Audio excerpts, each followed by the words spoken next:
Assalamualaikum warahmatullahi wabarakatuh. Perkenalkan, saya Samsifar dari Program Studi Pendidikan Biologi Angkatan 2019 di Universitas 19 November Kolaka.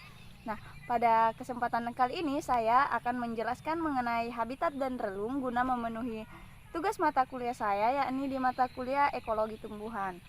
Nah, seperti yang kita ketahui bersama bahwa habitat dan relung itu merupakan dua hal yang berbeda namun saling berkaitan, di mana habitat itu merupakan tempat tinggal atau rumah dari suatu organisme. Sedangkan relung itu merupakan kedudukan atau posisi fungsi dari organisme tersebut dalam suatu habitat. Nah, seperti yang teman-teman sekalian lihat bahwa saya sudah berada di habitat persawahan, di mana tentunya di dalam habitat persawahan ini terdiri dari beberapa relung, yaitu diantaranya dari relung dari keong-keong yang hidup di habitat persawahan ini. Nah, dapat teman-teman sekalian lihat bahwa relung dari keong-keong ini yaitu berada pada relung yang berair. Dapat teman-teman lihat sekalian bahwa habitatnya itu di relungnya itu dia pada relung yang berair yang berada pada pinggiran-pinggiran dari sawah, dari padi tersebut. Nah, kenapa dia hidup di sini? Karena kebutuhan hidupnya itu lebih banyak tersuplai di sini. Dia membutuhkan air dan sebagainya. Selain pada relung dari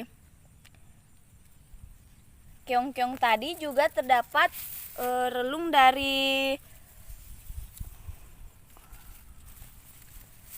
rumput-rumput yang terbang tinggi, yang tumbuh tinggi di antara padi-padian.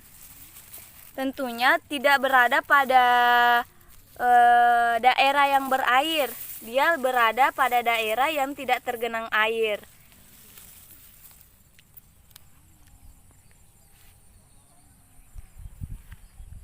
Nah, mungkin itu saja yang bisa saya jelaskan mengenai habitat relung-relung yang terdapat pada habitat persawahan. Oke, kita lanjut ke habitat selanjutnya. Terima kasih. Sekarang saya sudah berada di habitat kedua, yakni habitat perkebunan jagung. Nah, di perkebunan jagung ini tentunya terdiri dari beberapa relung, yang salah satunya itu yaitu relung dari rumput yang biasa dikenal dengan rumput manis. Nah, di mana relung dari rumput manis ini berada di pinggir-pinggir dari perkebunan jagung ini. Dapat teman-teman lihat bahwa persebaran dari rumput manis ini berada pada di pinggir-pinggir dari perkebunan jagung ini. Nah, sedangkan di tengah-tengah perkebunan jagung ini ditumbuhi oleh beberapa jenis, yaitu salah satunya adalah rumput teki, di mana persebaran dari rumput teki ini cukup meluas di daerah perkebunan ini. Nah, persebaran yang meluas tersebut dipengaruhi oleh beberapa faktor, misalnya salah satunya kebutuhan yang dibutuhkan oleh rumput ini yaitu tersuplai besar di sini sehingga persebarannya itu meluas. Tidak berada pada titik satu tok saja, tapi berada beberapa titik, tidak hanya di tengah tapi juga terdapat di daerah-daerah pinggir. Seperti itu. Nah, dapat teman-teman lihat dari rumput teki ini sendiri, dia tumbuh di tengah-tengah dan persebarannya dia itu meluas. Adapun relung selanjutnya yaitu di sini terdapat daun sembung yang hanya hidup di sekitaran bagian depan perkebunan ini. Ini tidak saya dapatkan di bagian belakang. Saya hanya dapatkan di bagian depan perkebunan. Dapat teman-teman lihat bahwa ini merupakan daun sembung yang hidup di daerah perkebunan jagung ini. dia hanya berada pada daerah ini, bagian depan dari kebun ini. Tentunya itu juga dipengaruhi oleh beberapa faktor, mungkin karena faktor suhu di sini, nutrisi yang dibutuhkan di sini lebih terpenuhi dibanding dengan tempat-tempat yang lainnya.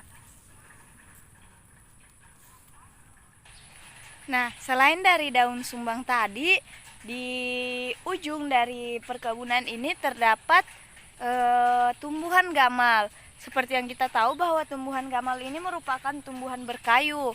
Nah, dia hidup di perkebunan ini dan berada pada ujung dari perkebunan ini yang terletak di pinggir-pinggir pinggir jalan.